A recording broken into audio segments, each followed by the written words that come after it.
সনাতনী হিন্দু ধর্মাবলম্বী মানুষের কাছে দোল আর হোলি অত্যন্ত পবিত্র আর গুরুত্বপূর্ণ। কিন্তু এই পবিত্র দোলযাত্রা আর হোলি রঙের উৎসব কিন্তু একেবারেই আলাদা।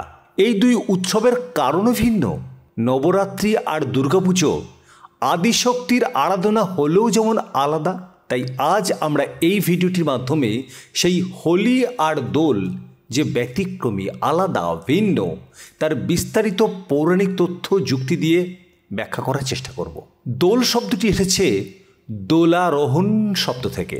বাংলা ফাল্গুনী পূর্ণিমা তিথিতে ভগবান শ্রীকৃষ্ণকে সুন্দর সাজানো দোলনায় বসিয়ে পুজো করার একটা রীতি ছিল, আর সেই দিন থেকেই এসেছে দোল পূর্ণিমা।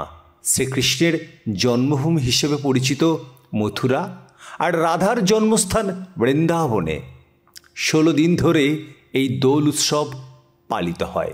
নৃসিংহ অবতারের হাতে হিরণ্যকশিপুর বধ হওয়ার পৌরাণিক কাহিনীর উপর ভিত্তি করে পালন করা হয় হোলি উৎসব। জ্যোতির্বিজ্ঞানের গণনায় দোলযাত্রা অনেক আগে হতো। 319 খ্রিস্টাব্দে পৌষ সংক্রান্তিতে উত্তরায়ণে দোলযাত্রা হতো। উৎসব আয়োজন আর পালনের আঙ্গিক ধরন এক হলেও এই হোলি আর দোল সম্পূর্ণ আলাদা দুটি উৎসব। দোল পূর্ণিমায় দোলযাত্রা আয়োজিত হয়, কিন্তু হোলি পালিত হয় তার পরের দিন। ভারতের একাধিক পুরাণ শাস্ত্র মতে দোলযাত্রার দিনেই রাধিকাকে ফাগে রাঙিয়ে দিয়েছিলেন ভগবান শ্রীকৃষ্ণ। আর ওই দোলের দিন রাধা তার একাধিক সখীরা দল বেঁধে আনন্দের সঙ্গে রঙের খেলায় মেতে ওঠেন। তখন ভগবান শ্রীকৃষ্ণ তার মুখটি সুগন্ধি ফুলের কুঁড়ির রং দিয়ে গন্ধযুক্ত করেন। সেই দিনই কৃষ্ণ রাধার প্রতি তার প্রেম নিবেদন করেছিলেন বলেই অনেকে মনে করেন। কথিত আছে এই দিনই রাধিকাকে ফাগে অর্থাৎ গুঁড়ো রঙে মাতিয়ে দিয়েছিলেন শ্রীকৃষ্ণ। এই দিনই আবার হিন্দু বঙ্গ সমাজে পালিত হয় ভগবান শ্রী শ্রী চৈতন্য মহাপ্রভুর জন্মতিথি। এই ধরুন না, পশ্চিমবঙ্গের নদিয়ার নবদ্বীপ, মায়াপুর, কৃষ্ণনগরে এই তিথি খুব যত্ন করে পালন করা হয়।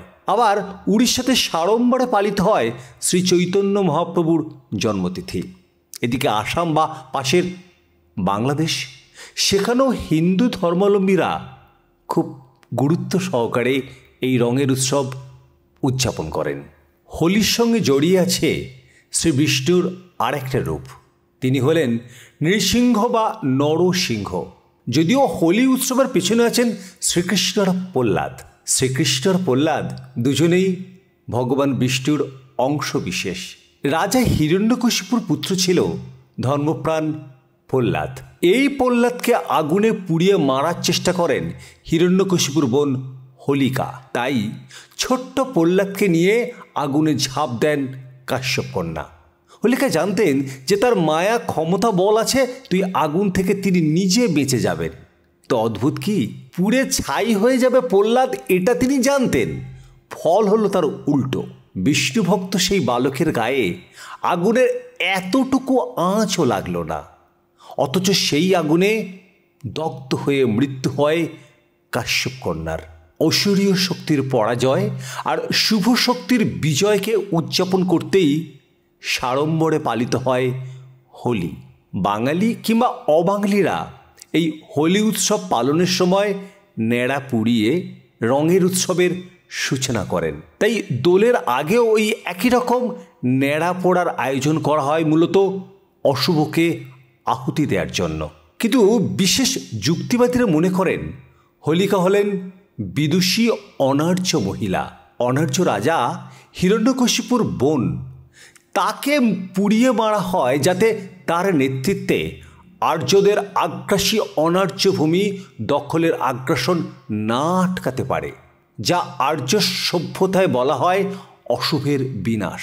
অনেকে মনে করেন যে উজ্জয়িনী রাজা ইন্দ্রদুম্ন হোলি উৎসব চালু করেন। আবার অনেকে বলেন সাতবাহন রাজা হোলি চালু করেছিলেন। কিন্তু এই হোলি উৎসবের সঙ্গে কিন্তু অদ্ভুতভাবে জড়িয়ে আছে নেশা করার একটা প্রবৃত্তি। এই হোলিতে মানুষ নেশা করে কেন, এরও কিন্তু একটা অদ্ভুত যুক্তি আছে। এই প্রশ্নটি রাজা পৃথ্বীরাজ তার সভাকবিকে জিজ্ঞাসা করেছিলেন। আর এই প্রশ্নের উত্তরে সভাকবি রাজাকে একটা অদ্ভুত পৌরাণিক কাহিনী শোনান।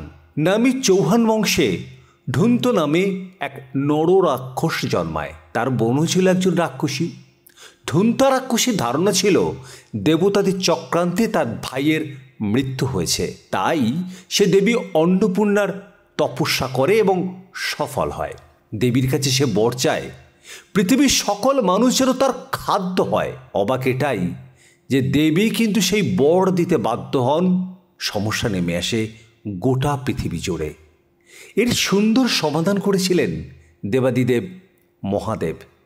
তিনি জানান, মানুষ হোলির দিনে নেশা করে গালি দিয়ে উৎসব পালন করলে রাক্ষসী তাদের বধ করতে পারবেন না, তাই মানুষ প্রাণে বেঁচে যাবে। যদিও এই যুক্তির অনেক গ্রহণযোগ্যতা এবং অগ্রহণযোগ্যতা নিয়েও বিতর্ক থাকে। আসলে বৈষ্ণববাদীদের পরম উৎসাহে হোলি বলুন, দোল বলুন, রাধাকৃষ্ণের রং খেলার উৎসবে পালন করা হয়। এই হলো আমাদের আজকের ভিডিও। প্রত্যেকে রঙের উৎসবে মেতে উঠবেন। ভালো থাকবেন।